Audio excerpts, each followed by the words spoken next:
Zara Mitchell stood firm on the deck of the USS Triton, the salty ocean breeze tugging insistently at her short auburn hair. At 32, she had earned her place as a highly decorated Navy SEAL officer, her lean frame and sharp hazel eyes a testament to years of relentless training and unshakable discipline.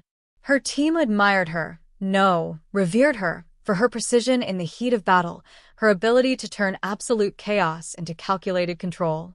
She had led covert operations in treacherous waters, defused ticking bombs with mere seconds to spare, and even swum 6 grueling miles through a raging storm to save a stranded squad mate from certain death.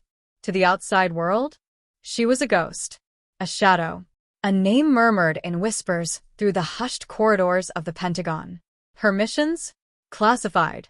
Her actions? Erased. But today, she was just Zara Mitchell, a woman on leave, back home in Norfolk, Virginia, where for once, she could bask in the unfamiliar quiet.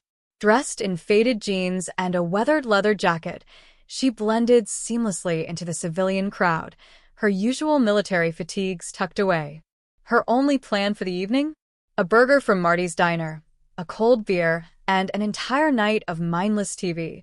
Simple joys for a woman who had stared death in the face too many times to count. As she strolled down Granny Street, the buzz of the evening crowd felt strangely comforting, yet oddly alien. That was, until the silence shattered. A police cruiser screeched to a stop beside her, tires skidding against the asphalt. Zara Mitchell. The voice was gruff, commanding. The officer stepped out, his badge glinting under the dull glow of the streetlights. Tom Whitaker, broad-shouldered, a towering figure, the kind of man who thrived on authority, on power.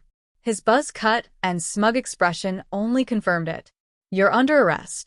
Zara's brow furrowed, her stance unwavering. For what? Her voice was even controlled, a steady ripple in the tension. Assault with a deadly weapon. Whitaker's smirk widened as he snapped cold metal cuffs onto her wrists. Zara didn't flinch. "That's impossible. I've been deployed for the last 3 months. Tell it to the judge." He shoved her toward the cruiser, satisfaction dripping from his voice. Her instincts flared like a warning siren. This wasn't just an arrest. It was a setup. But Zara? She wasn't about to let panic take over. Panic was for rookies. She would unravel this. Just like always. At the precinct, Whitaker's twisted version of events came into focus. A fabricated story, crafted so meticulously it almost seemed airtight. Zara was being accused of stabbing a dock worker, Eddie Cray, and the so-called evidence? A bloody knife, conveniently covered in her fingerprints. A grainy surveillance photo of a woman in a leather jacket, one suspiciously similar to hers. A witness swearing they saw her commit the crime. It was too perfect, too coordinated. Whitaker leaned in close, his breath reeking of cheap coffee and arrogance. "You're done, Mitchell. No one's buying your innocent act." Zara remained silent, studying him. His jaw twitched. A bead of sweat traced its way down his temple. He was nervous, overcompensating. "Who's pulling your strings, Whitaker?" she asked, voice calm, lethal. Bang! His fist slammed against the table. "Shut up and sign the confession." Zara didn't even blink. Not a chance. He stormed out, leaving her alone with a public defender who looked young enough to still get carded for beer. "They've got you dead to rights," the kid stammered. "Best you can do is take a plea. 5 years. Zara leaned back, her mind racing. This was a setup. And Whitaker. He was just the puppet. But why her? She had no enemies in Norfolk. Not that she knew of.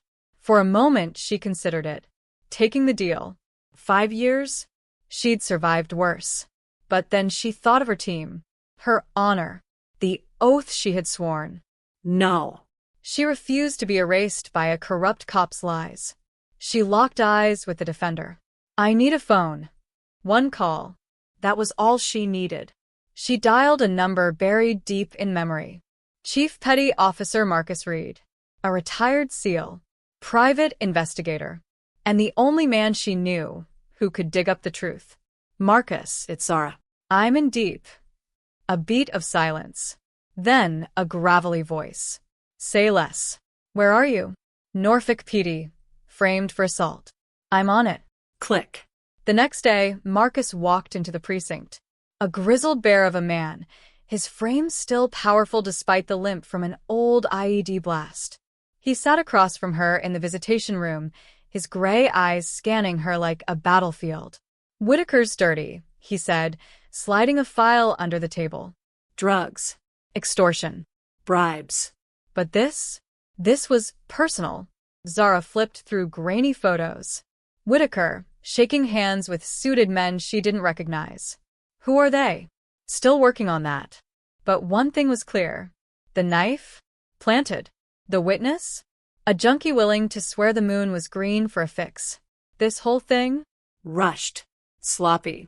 Zara exhaled. The pieces were falling into place. She wasn't just going to fight this. She was going to burn it all down.